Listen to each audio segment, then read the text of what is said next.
Asaram Bapu jail में हैं, सारे उनके खिलाफ थे।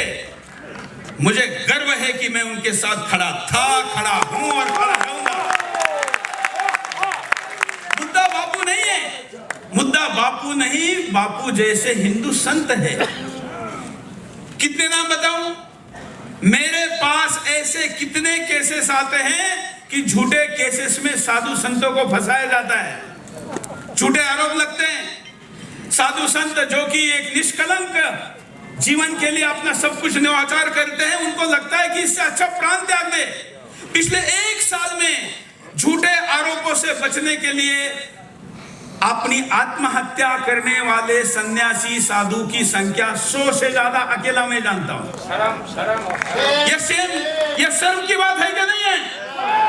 वो कोई भी सत्ता हो, किसी भी दल की हो, भाई अगर किसी ने गलत अपराध किया है तो उसको सजा मिले, हम इसके पक्ष में हैं। लेकिन निरपराध को अगर सजा दी जाएगी तो ऐसे किसी भी सत्ता के विरुद्ध हम खड़े थे, खड़े हैं और खड़े रहेंगे।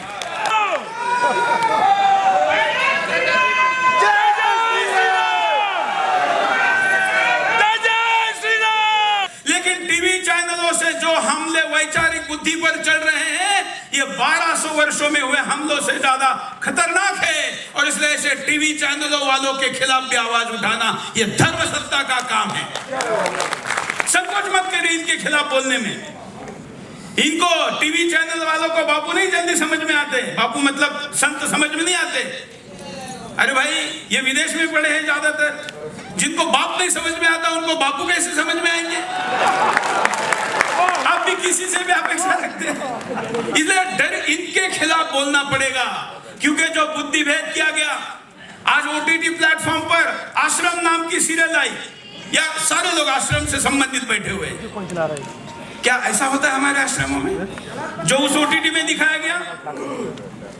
और उस ओटीटी को रोकने का काम सरकार का है, जिसमें आश्रम जैसे सीरियल को लाकर साधु संतों को बदनाम किया जा रहा है।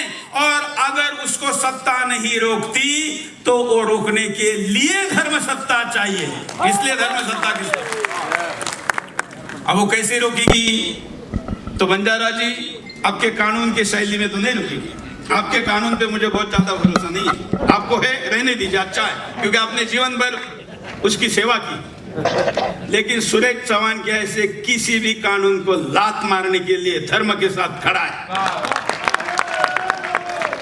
क्योंकि फिर दोहराता हूं कि ये देश कानून के लिए नहीं है, कानून इस देश के लिए है।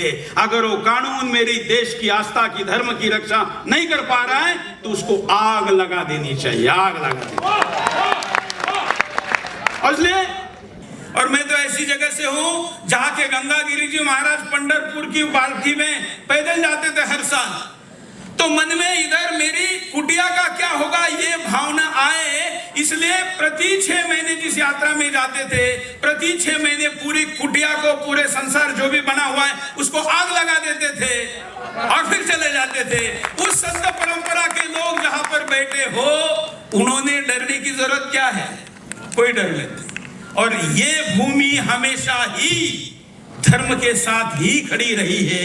इसलिए आज यहाँ पर उपस्थित लोगों को मैं पुनः आश्वासन और वचन देता हूं कि जब भी, बंजारा जी ने तो कहा कि वो हिमालय बन के आपके सामने खड़े रहेंगे ही, लेकिन कितनी भी बड़ी आपदा आएगी तो सुदर्शन चैनल आपके साथ सदैव खड़ा रहेगा, इसका वचन देता हूं। नीम करोली बाबा जी का देहावसान हुआ था आज ही के दिन।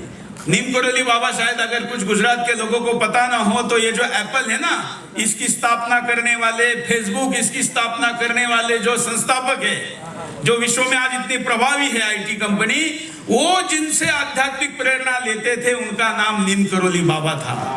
ऐसा आज महत्व का दिन है। और आज ऋषि पंचमी तो कई आश्रमों में मनाई जा रही होगी, लेकिन ऋषि के रक्षा के लिए अगर आज कहीं पंचायत लगी होगी तो वो यहाँ लगी है। इसलिए ऋषि पंचमी वास्तविकता यहाँ होगी। और इसलिए आज का ये भी महत्व है। और इसलिए गुजरात की जो सज्जन निष्क्रिय शक्ति है, उसने तय करना है कि अधर्म के साथ खड़ा होना है या धर्म के साथ खड़ा होना है। आज का दिन उनको यह अवसर देता है। पहले आपने कहा कि साधु संत तो सन्यासी तो हमारे तर्पण करके आते हैं, क्या डरना है, क्या डरना है? और जहां अपना हो वहां भी नहीं डरना है। जैसे सरकार का धर्म ग्रंथ वो कहते हैं कि संविधान है, हमारा धर्म ग्रंथ कौन सा है? गीता है। जिन्होंने संविधान की शपथ ली, आपने ली थी, आपने उसका पालन करना चाहिए। लेकिन हमने संविधान की नहीं, गीता की शपथ ली है और हम उस गीता की शपथ को पूरा करने के लिए जो भी करना होगा करेंगे। मैं दम के साथ कहता हूं कि देश के लिए संविधान है, संविधान के लिए देश नहीं है। तुम्हारी लायकात नहीं है मारने की, तुम्हारी लायकात नहीं है। तुमने संतों को सताया है, जिनके कंधे पर बैठ के तुम वहां बैठे हो, उनको तुम सता रहे हो।